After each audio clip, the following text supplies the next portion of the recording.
Sri Kuberan TV நேயர்கள் அனைவருக்கும் பணிவான நமஸ்காரங்கள். சக்தி ஜோதிட குழுவின் சார்பாக வைகாசி மாத பலன்களை பார்ப்பதற்காக அடியேன் சக்தி சோமையாகிய நானும் டாக்டர் கே சம்பத்தையங்கார் அவர்களும் டாக்டர் ஹரிஹர சர்மா ஐயா அவர்களும் வந்திருக்கின்றோம். இப்போ இந்த ட்ரிப்பு பார்க்க போகிறது வைகாசி மாதம்.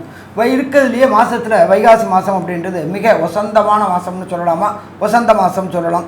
இப்போ இந்த காலகட்டங்களில் என்னென்ன கிரக நிலவரம் இருக்குது, இந்த மாதத்தில் வரக்கூடிய விசேஷங்கள் என்ன அப்படின்றத ஃபஸ்ட்டு பார்ப்போம். இந்த மாதத்தில் பொறுத்தளவு நிகழும் மங்களகரமான விசு வாச வருஷம் வைகாசி 1ஆம் தேதி. ஆங்கிலத்துக்கு கரெக்டான தேதி அப்படின்றது 15/5/2025 வசந்த கிழமையான வியாழக்கிழமை, குருவுக்கு உண்டான கிழமையான வியாழக்கிழமை. அடுத்தது இந்த வைகாசி முடியக்கூடிய காலகட்டங்கள் 14/6/2025 பெருமாளுக்கு உகந்த கிழமையான சனிக்கிழமையில் இந்த வைகாசி மாதம் முடியுது. இதில் என்ன ஒரு விசேஷம் அப்படின்னு பார்த்தோம்னாக்க, இந்த காலகட்டங்களில் இந்த மாதத்தில் வரக்கூடிய விசேஷ தினங்களை ஃபஸ்ட்டு பார்ப்போம். 28/5/2025 அக்னி நட்சத்திர தோஷ ஆரம்பம். அக்னி நட்சத்திரம் ஆரம்பித்தது அப்படின்றது 4ஆம் தேதி ஆரம்பிச்சிச்சு. இப்போ இந்த மாதத்தில் விசேஷ தினங்கள் அப்படின்றது ஃபஸ்ட்டு பார்ப்போம். இந்த காலகட்டங்களில் அக்னி நட்சத்திரம் தோஷம் முடிய காலகட்டங்கள், அதாவது தோஷ நிவர்த்தி ஆகக்கூடிய காலகட்டங்கள் அப்படின்றது 28/5/2025 இந்த அக்னி நட்சத்திரம் முடியுது. அதுக்கு அடுத்தது பார்த்தோம்னாக்க 9/6/2025 வைகாசி விசாகம். எம்பெருமான் முருகனுக்கு உகந்த நாள் அப்படின்றது வைகாசி விசாகம். அதுக்கு அடுத்தது 10/6/2025 செவ்வாய்க்கிழமை. இதில் என்ன ஒரு விசேஷம் அப்படின்னாக்க, வைகாசி பௌர்ணமி. ஒவ்வொரு பௌர்ணமிக்கு ஒரு விசேஷம் உண்டு. இந்த வைகாசி பௌர்ணமிக்கு மிக மிக விசேஷமானது. இதை தவிர காஞ்சியில் உள்ள ஸ்ரீ ஸ்ரீ மகா பரிவாளான சந்திரசேகர சரஸ்வதி சாமிகளுடைய ஜெயந்தி நாள் அன்னைக்கு தான் வருது. இதை தவிர இந்த வாஸ்து புருஷன் அப்படின்றது எப்படின்னாக்க, வருஷத்துக்கு 8 முறை நித்திரை விடக்கூடிய நாள். அப்படியேற்பட்ட பரம பவித்திரமான நாள் வரக்கூடியது 4/6/2025 வாஸ்து புருஷன் நித்திரை விடக்கூடிய நாள். நித்திரை விட்டு அவர் எழுந்திருக்கக்கூடிய நாள். அதுவும் அந்த பர்டிகுலர் டைம்.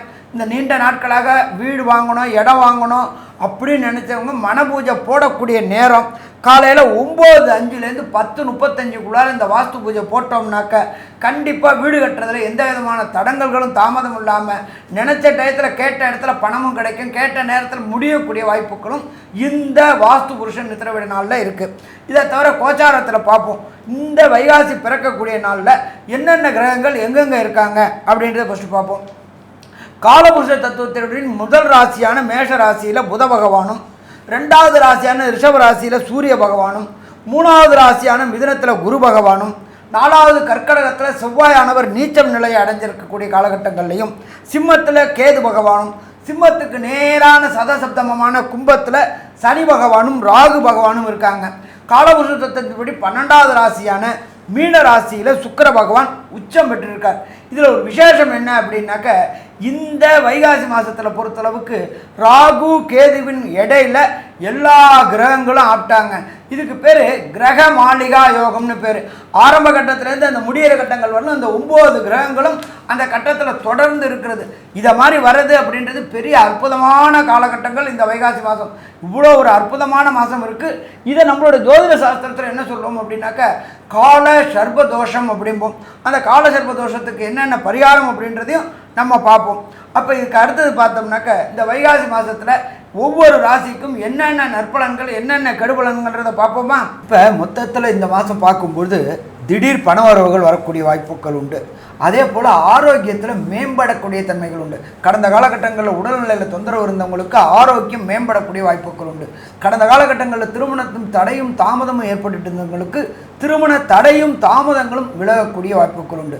ஒரு சில பேர் பொறுத்தளவுக்கு 2வது தார அமைப்பு, கணவன் இழந்தவரோ மனைவி இழந்தவரோ 2வது தார அமைப்பு பார்க்கக்கூடியவங்களுக்கு 2வது தார அமைப்பு கிடைக்கக்கூடிய வாய்ப்புகளும் உண்டு. நீண்ட நாட்களாக உத்தியோகம் கிடைக்கல, வேலை இல்லை அப்படின்னு கஷ்டப்பட்டுட்டு இருந்தவங்களுக்கு வேலையும் கிடைக்கக்கூடிய வாய்ப்புகள் உண்டு. குழந்தை பாக்கியம் இல்லாமல் இருந்தவங்களுக்கு இந்த வைகாசி மாதம் குழந்தை பாக்கியம் கிடைக்கக்கூடிய வாய்ப்புகளும் உண்டு. சிம்மராசி நேயர்கள், மக நட்சத்திரம் 1, 2, 3, 4 பாதங்களும், பூர நட்சத்திரம் 1, 2, 3, 4 பாதங்களும், உத்திர நட்சத்திரத்தில் இந்த ஒரு பாதம் ஆக இந்த 9 பாதம் கொண்டவர்கள் சிம்மராசிக்காரர்கள். உங்களுக்கு இதுவரைக்கு 10ஆம் இடத்துல இருந்த குரு 11ஆம் இடத்துக்கு வந்துட்டார். இந்த 11ஆம் இடத்துக்கு வந்ததே வந்து ஒரு இதுவரைக்கு களைப்பாக இருந்தவங்க இப்போ வந்து பெருமூச்சு விடக்கூடிய சூழ்நிலைக்கு வந்திருக்கிறீங்க. அது போக உங்களுடைய ராசிக்கு 3ஆம் இடத்து அதிபதியாகிய சுக்கிர பகவானும் 10ஆம் இடத்துக்கு அதிபதியாகிய சுக்கிர பகவானும் 8ஆம் இடத்துல உச்சம் போய் இருக்கிறதுனால இப்போ புதிய முயற்சிகளும் இந்த 11ஆம் இடத்துக்கு வந்த குருவினாலையும் புதிய முயற்சிகள்லாம் உங்களுக்கு கை கொடுக்கக்கூடிய காலமாக அமையக்கூடிய காலம், அற்புதமாக அமையக்கூடிய காலம். அது போக இந்த குரு பகவான் வந்து மாறி இங்கே வந்ததுனால 5ஆம் இடத்தை பார்க்கிறார். அதனால் புத்திர பாக்கியங்கள் இல்லாமல் இருந்தவங்களுக்கு புத்திர பாக்கியம் அமையக்கூடிய வாய்ப்புகளையும் 7ஆம் இடத்தை பார்க்கிறார், அதாவது தனுசு. அப்போது திருமணம் இதுவரைக்கும் கைகூடாமல் இருந்தவர்களுக்கு திருமணம் கூடுறதுக்கு உண்டான பாக்கியத்தையும் அவருடைய பார்வையாகிய 9ஆம் பார்வையை பார்க்கறதுனால பாக்கியஸ்தானத்தை பார்க்கறதுனால அந்த 10 குடையவர் வந்து 8ஆம் இடத்துல இருக்கிறதுனாலையும், அதாவது அவருடைய 9ஆம் பார்வையாக அவர் பார்க்கக்கூடிய இடம் 7ஆம் இடம். அப்போ திருமணத்துக்கு தான் சொல்லணும், அது திருமணத்துக்கு முதலே நான் சொல்லிட்டேன். ஆக இந்த காலகட்டத்தில் புதிய முயற்சிகள்லாம் உங்களுக்கு திருவினையாகக்கூடிய காலமாக அமையக்கூடிய வாய்ப்புகள் மிக மிக அதிகம். ஏன்னா குரு பயிற்சி, ராகு கேது பயிற்சி இதெல்லாம் வந்து இப்போ வந்து உங்களுக்கு மிக மிக அற்புதமாக கை கொடுக்கக்கூடிய அமைப்புக்கு வந்திருக்கிறதுனால நல்ல சிறப்பாக இருக்கக்கூடிய வாய்ப்புகள் மிக அதிகம். மேலும் உள்ள விவரங்களை நம்முடைய ஆஸ்ட்ரோ கேஎஸ் ஐயங்கார் அவங்க சொல்லுவாங்க. ஐயா, அற்புதமாக சொன்னீங்க. அதாவது பொதுவாகவே மாத கிரகங்கள்னு சொல்லக்கூடிய சூரியன், செவ்வாய், புதன் மற்றும் சுக்கிரன் மாதத்தினுடைய பலன்கள் நிர்ணயிக்கிறவங்க.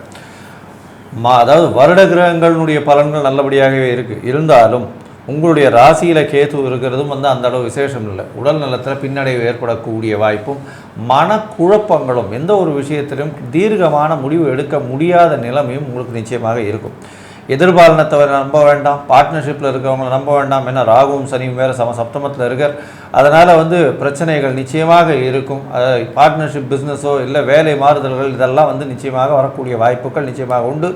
இருந்தாலும் 11ஆம் இடத்தில் குரு போனதுனால உங்களுக்கு நல்ல ஒரு ஏற்றமான காலமாக அமையக்கூடிய வாய்ப்புகள் நிச்சயமாக உண்டு. சரி, இப்போ இந்த மாதத்தினுடைய கிரகங்கள்னு சொல்லக்கூடிய சூரியன், அதாவது உங்களுடைய ராசியின் அதிபதியான சூரியன் போய் 10ஆம் இடத்துலேயே உட்கார்றார். தொழில் ஸ்தானத்தில் திக்பலம் பெற்று போய் இருக்கிறது பெரிய விசேஷம். இதன் மூலியமாக பார்த்தலையானால் எடுக்கக்கூடிய தொழிலில் உங்களுக்கு வெற்றி நிச்சயம், எடுக்கக்கூடிய விஷயங்கள் அனைத்திலும் வெற்றி நிச்சயம். அதுவும் வந்து அரசு, அரசியல், அட்மினிஸ்ட்ரேஷன் இந்த மாதிரி துறையை சார்ந்தவர்கள், அதை தவிர வந்து கவர்மெண்ட் சம்மந்தப்பட்ட விஷயங்களில் பண்ணுறவங்க, அதை தவிர வந்து பார்த்தீங்களேனால் இந்த தங்கம், பொற்கொள்ளர்கள் அந்த மாதிரியான விஷயங்கள், அரண்மனை அந்த கன்ஸ்ட்ரக்ஷனில் அரண்மனை பெரிய பெரிய ப்ராஜெக்ட்ஸ் எடுத்து பண்ணுறவங்க, அந்த தேக்கு மரம் அதெல்லாம் வச்சு வாசக்கால் அதெல்லாம் பண்ணக்கூடிய பெரிய விஷயங்கள்லாம் பண்ணக்கூடியவர்கள், தேர், கார் இந்த மாதிரியான விஷயங்கள்லாம் பண்ணக்கூடியவர்கள், இவர்களுக்கெல்லாம் பெரிய ஏற்றம் கொடுக்கக்கூடிய காலகட்டமாக அமையிறது.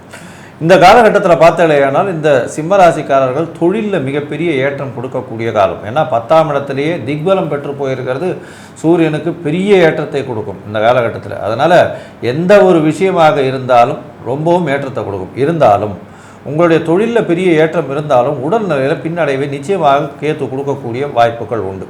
சரி, இந்த மாதத்தில் வந்து சுக்கிரன் வந்து 8ஆம் இடத்துலேருந்து உங்களுக்கு வெளிநாட்டிலிருந்து வரக்கூடிய மூலதனங்கள் இதெல்லாம் வரக்கூடிய வாய்ப்பும், தந்தையின் மூலியமாக வரக்கூடிய நல்ல சொத்துக்களும், அதாவது என்ன சுக்கிரனே வந்து 9ஆம் இடத்துல போயிடுறார், 10ஆம் அதிபதி 10க்கு 12ஆம் இடத்துல போயிடுறார்.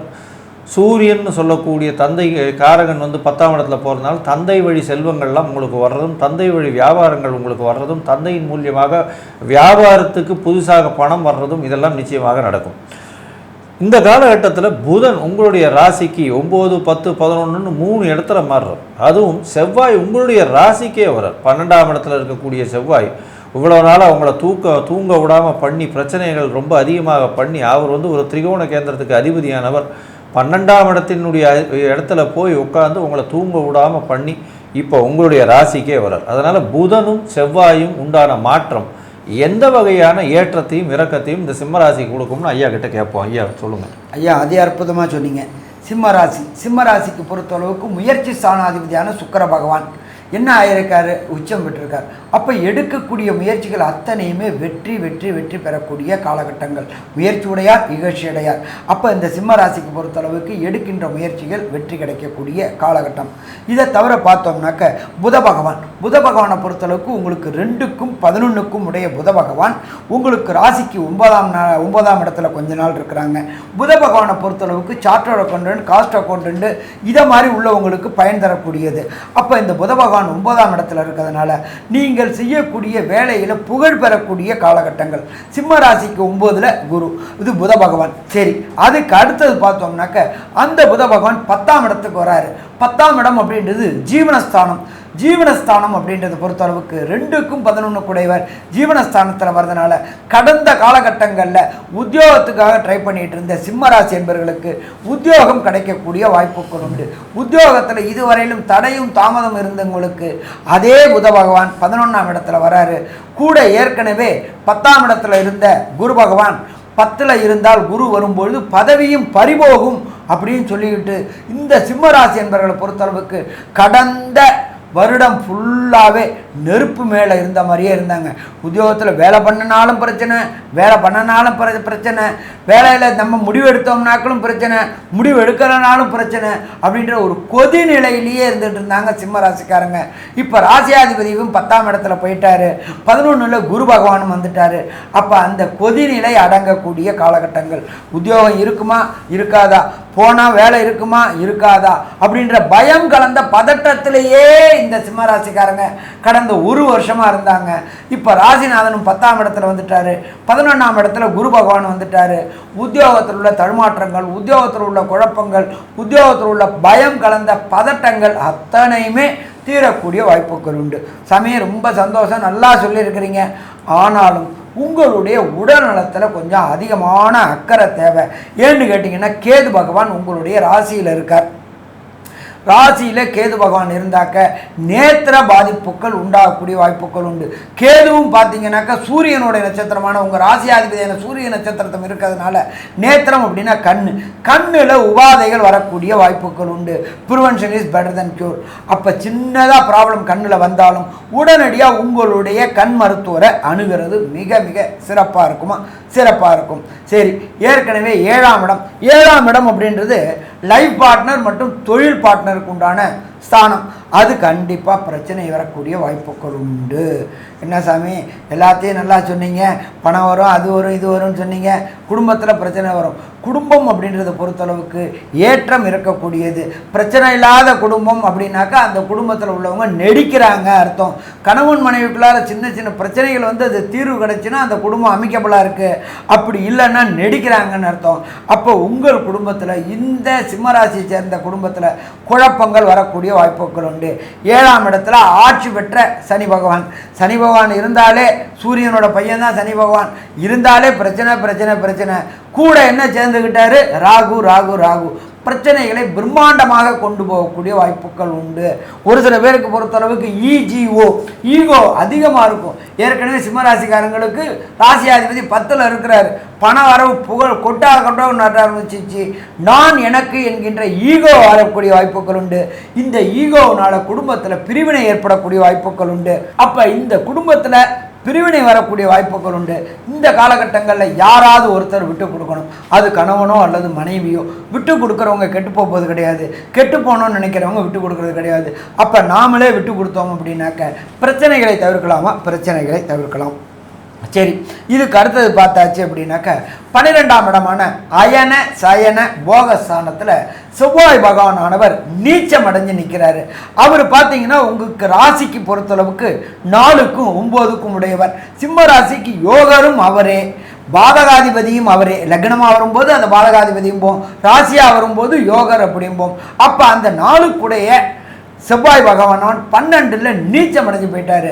நீங்கள் இந்த வைகாசி மாதம் சித்திரை மாதத்தில் சுபகாரியங்கள் எதுவும் செய்ய வேண்டாம் அப்படின்னு சொல்லி எல்லாத்தையும் தவிர்த்துக்கிட்டு இருந்தோம். வாஸ்து புருஷன் வந்துட்டாரு வைகாசியில்.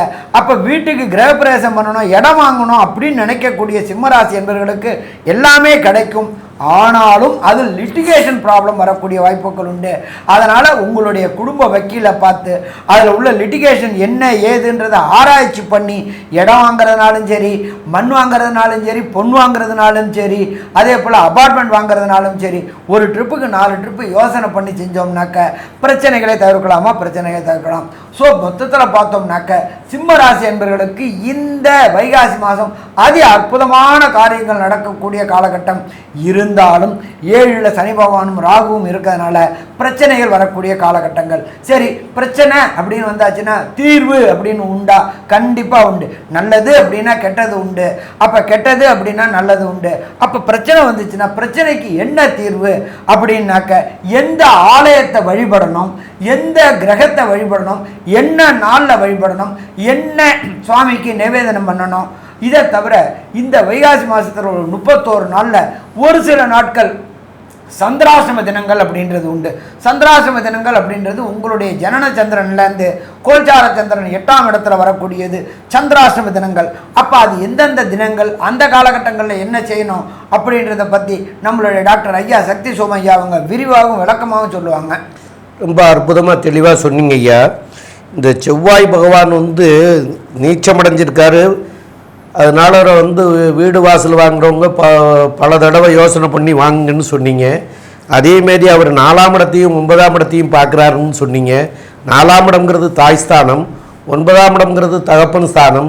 அப்போ அவர் நீச்ச பெற்று போயிருக்கிற காரணத்தினால தாய் தகப்பனுக்கு பிரச்சனைகள் வரக்கூடிய காலம். அப்போ தாய் தகப்பனை நல்ல விதமாக பார்த்துக்க வேண்டியது அவசியம். சரி, மேலும் இந்த மாதத்தில் நீங்கள் தவிர்க்க வேண்டிய நாட்கள் அப்படின்னு சொல்லக்கூடியது என்னன்னு கேட்டிங்கன்னா 22/5/2025 வியாழக்கிழமை, 23/5/2025 வெள்ளிக்கிழமை, 24/5/2025 சனிக்கிழமையில் காலையில் 11 மணி வரைக்கும் இந்த 2.25 நாட்களை அவசியம் தவிர்க்க வேண்டியது என்னென்னத்துக்கு அப்படின்னு பார்த்தீங்கன்னா, ஒன்று பிரயாணங்களை தவிர்க்கணும், இன்னொன்று புதிய முயற்சிகளை தவிர்க்கணும். இந்த 2 காரியத்தையும் நாம் இன்றைக்கி செய்திருவோம். அதனுடைய பின் விளைவுகள் இன்றைக்கே தெரியாது. 6 மாதமோ 1 வருஷமோ கழித்து தான் அதனுடைய பின் விளைவுகள் வரும். அப்போ இந்த பின் விளைவுகள் வராமல் இருக்கிறதுக்காக இப்போவே இந்த நாளை நம்ம மாற்றி அமைச்சிக்கிறது சால சிறந்ததாக இருக்கும். மேலும் இந்த மாதத்தில் உங்களுக்கு திருநாகேஸ்வரம் செல்லுங்க. அதுலேயும் சனிக்கிழமை இன்னைக்கு போங்க. அப்போ உங்களுக்கு உங்களுடைய ராசியிலேயே கேது பகவான் இருக்கார். அந்த கேது பகவானுடைய ஸ்தலம் தான் திருநாகேஸ்வரம். அப்போ கொள்ளு தானமாக வாங்கி கொடுங்க. அதே மாதிரி பல கலரில் உள்ள துணிகள் தான தர்மமாக வஸ்திரத்தை அந்த பல கலர், அதாவது எல்லா கலரும் சேர்ந்துருக்கிறது, அந்த மாதிரி உள்ளதை தான தர்மமாக ஏழை எளிய மக்களுக்கு வஸ்திர தானம் பண்ணுங்க. இந்த வர்க்கண சாதம்னு சொல்லுவாங்க. வர்க்கணம்னு சொன்னால் இந்த புளி சாதம், தயிர் சாதம், புளியோதர சாதம், எள்ளு சாதம், தேங்காய்ப்பூ சாதம், இப்படியெல்லாம் சொல்கிறத வர்க்கண சாதம்னு சொல்லுவாங்க. அந்த வர்க்கண சாதங்களை பண்ணி ஏழை எளியவங்களுக்கு தானமாக கொடுங்க. அதனால் உங்களுக்கு வரக்கூடிய உடல்நிலையும் உங்களுடைய தாயார் தகப்பனாருக்கு வரக்கூடிய உடல்நிலைகள்லாம் சரியாகி சீராகி வரக்கூடிய வாய்ப்புகள் கிடைக்கும். அதனால் இந்த தான தர்மங்களை அவசியம் பண்ணினீங்கன்னா எல்லாருக்கும் நன்மை பயக்கும் உங்கள் குடும்பத்தில். மேலும் உள்ள விவரங்களை நம்முடைய ஆஸ்ட்ரோ கேஎஸ் ஐயங்கார் அவங்க சொல்லுவாங்க. ஐயா, சிம்ம ராசியை பொறுத்தவரையிலும் உங்களுடைய ராசிநாதன் 10ஆம் இடத்தில் இருக்கிறதுனால நிச்சயமாக தொழிலில் பெரிய ஏற்றம், எந்த தொழிலாக இருந்தாலும் சரி பெரிய ஏற்றம். அரசாங்கம், அரசியல், அரசு துறை, அதை தவிர இந்த சப்கான்ட்ராக்ட்ஸ் எடுத்து இப்போ கவர்மெண்ட் ஆர்டர்ஸ் அதெல்லாம் பண்ணுறவங்களுக்கெல்லாம் பெரிய ஏற்றமான காலகட்டமாக இருக்கும். இருந்தாலும் உங்களுக்கு கீழ்ப்படிந்து இருக்கக்கூடிய, அதாவது உங்களுடைய ஸ்டாஃப் எல்லாம் ஒழுங்காக உங்களுக்கு ரிப்போர்ட் பண்ண மாட்டாங்க. பிரச்சனை வரும், ஸ்டாஃப் மூலியமாக பிரச்சனை வரும். பார்ட்னர்ஷிப் பிஸ்னஸில் சில தொல்லைகள் இருக்கக்கூடிய காலகட்டமாக இருக்கும். உங்களுக்கு சுப செலவுகள் வரும். உங்களுடைய ராசிக்கு பார்த்தாலேயானால் திருமண பாக்கியம் ஏற்படக்கூடிய வாய்ப்பும், திருமணம் ஆனவங்களுக்கு ரொம்ப நாளாக குழந்தை இல்லாதவர்களுக்கு குழந்தை பாக்கியமும் இந்த காலகட்டத்தில் ஏற்படக்கூடிய வாய்ப்புகள் நிச்சயமாக உண்டு. உடல் நலத்தில் சற்று பின்னடைவு இருக்கும் கேது இருக்கிறதுனால. அதை தவிர பார்த்தாலேயானால் வெளிநாட்டிலிருந்து பணம் வரக்கூடிய வாய்ப்புகள் உண்டு. தந்தையின் மூலியமாக திடீர் சொத்துக்கள் வர்றதும், தந்தையின் மூலியமாக தொழிலுக்காக அவர் மூலதனம் போடுவதற்கு உங்களுக்கு உதவி செய்யக்கூடிய வாய்ப்புகளும் இந்த காலகட்டத்தில் நிச்சயமாக உண்டு. உங்களுடைய தூக்கம் பாதிக்கக்கூடிய காலகட்டமாக இருக்கும். உடல் நலத்தை ரொம்ப ஜாக்கிரதையாக பார்த்துங்க. ஏன்னா இந்த மாத கடைசியில் பார்த்தீங்கன்னா செவ்வாயும் கேத்துவும் சேர்ந்து இருக்க போகிறாங்க. அதனால் உடல் நலத்தில் நிச்சயம் பின்னடைவு இருக்கும். ஜாகிரதையாக இருக்கிறது ரொம்பவும் நல்லது. எதிர்பாலினத்தவரை நம்ப வேண்டாம். கூட்டு தொழிலில் ரொம்ப ஜாகிரதையாக இருக்கிறது நல்லது. சொந்த தொழிலில் பெரிய ஏற்றங்கள் இருக்கக்கூடிய காலகட்டம். எடுத்த காரியங்கள் நடக்கக்கூடிய வாய்ப்புகள் நிச்சயமாக உண்டு. மொத்தத்தில் பார்த்தீர்களேயானால் இந்த சிம்ம ராசிக்காரர்களுக்கு 75 விழுக்காடுகள் ஏற்றம் கிடைக்கக்கூடிய காலகட்டமாக இருக்கும்னு சக்தி ஜோதிட குழு சொல்லுது. நன்றி, நமஸ்காரம். ஸ்ரீ குபேரன் டிவியை பார்த்தமைக்கு நன்றிகள். மேலும் இது போன்ற தகவல்களை தெரிந்து கொள்ள ஸ்ரீ குபேரன் டிவியை சப்ஸ்கிரைப் செய்யுங்கள். மறக்காமல் பெல் ஐக்கானை கிளிக் செய்யுங்கள்.